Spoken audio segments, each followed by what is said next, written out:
Okay.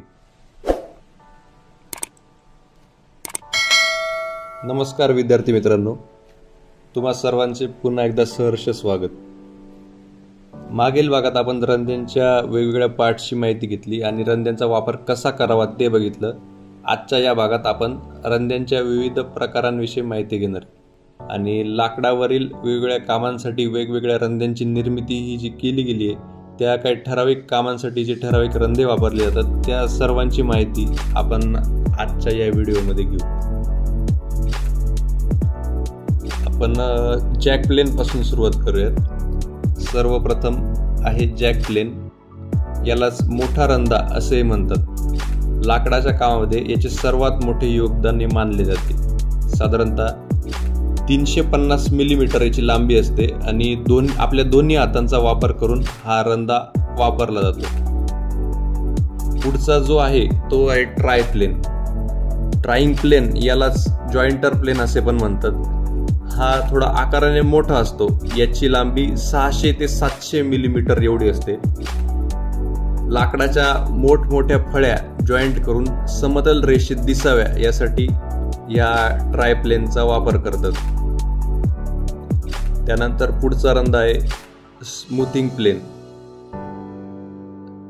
Smoothing plain हा जरी आता जॅक प्लेन सारखा दिसत असला तरी हा प्लेन जॅक प्लेन पेक्षा आकाराने फारच लहान असतो. याची लांबी 240 मिलीमीटरच्या आसपास असते. मी मुद्दाम असा व्हिडिओ तयार केलाय की तुम्हाला त्याचा एक स्क्रीनशॉट काढता येईल, म्हणजे एकाच पेजवर सगळ्या रंध्यांची तुम्हाला माहिती होईल. कम्पॅरिझनला चांगलं जाईल तुम्हाला. तर शेवटी याचा एक स्क्रीनशॉट काढून घ्या, एक व्हिडिओ आपलं जेव्हा संपेल तेव्हा.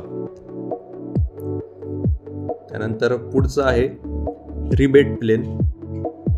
रिबेट प्लेन हा रंधा लाकडाच्या पृष्ठभागावर एका बाजूला सरळ रेषेत खाच मारण्यासाठी केला जातो. त्या रिबेट प्लेनचा तुम्ही आकार बघू शकता, थोडासा बारीक आहे. त्यानंतर पुढचा जो रंधा आहे त्याचं नाव आहे कंपास प्लेन. कंपास प्लेन याचा आकारच या रंध्याच्या कामाची प्रचिती देतो, कारण हा जो रंधा आहे याचा लाकडावर वक्राकार काम करण्यासाठी उपयोग केला जातो. काही जे कंपास प्लेन्स आहेत त्याच्यामध्ये जो रंध्याचा वक्राकारपणा आहे तो ऍडजस्टेबल सुद्धा असतो, म्हणजे आपण त्याची ऍडजस्टमेंट करून कमी जास्त त्याची गोलाई करू शकतो रंध्याची.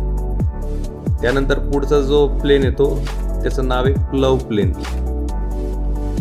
हा जो रंधा आहे याचा उपयोग आपण लाकडाच्या फळ्यांवर एक पॅरलल ग्रूव्ह मारण्यासाठी करतो, म्हणजे जी आपली कडा असते लाकडाची तिला टच करून आपण त्याच्या पॅरलल एक मध्ये ग्रूव्ह मारू शकतो या रंध्याची मदत करून.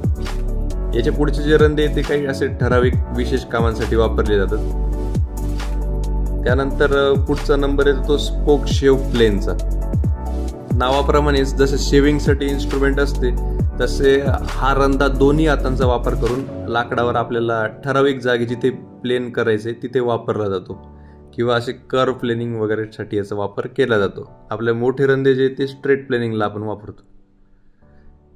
त्यानंतर शेवटचा जो प्लेन आहे त्याचं नाव आहे ब्लॉक प्लेन.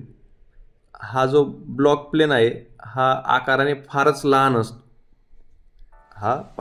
असतो आणि विशेष म्हणजे हा रंधा फक्त एका हाताने वापरला जातो. हा रंधा लाकडाच्या कडेला चॅम्फरिंग साठी आपण वापरतो, किंवा प्लायवूडचे जे लॅमिनेट्स असतात ते समतल करण्यासाठी, म्हणजे लॅमिनेटच्या ज्या कडा आहेत त्या समतल करण्यासाठी आपण वापरतो. फायनल टच देण्यासाठी या रंध्याचा उपयोग होतो. ह्या सर्व रंध्यांमध्ये जो जॅक प्लेन आहे हा सर्वात जास्त प्रमाणात वापरला जातो मोठमोठ्या आपल्या लाकडाच्या कामांमध्ये, आणि ब्लॉक प्लेन हा प्लाय वगैरेच्या कामांमध्ये त्याचा जास्त वापर होतो कडेचे काम करताना. तर आशा करतो की तुम्हाला सगळे हे रंध्यांचे प्रकार समजले असतील. एक काय करता जाता एक पूर्ण याचं स्क्रीनशॉट काढून घ्या, तुम्हाला कंपॅरिझनलाही चांगलं राहील. ते मुलांना नावं लक्षात राहत नाही रंध्यांची. ठीक आहे, धन्यवाद. तुम्ही हा व्हिडिओ पाहिल्याबद्दल तुमचे फार फार आभार. पुढेही असेच व्हिडिओ येतील.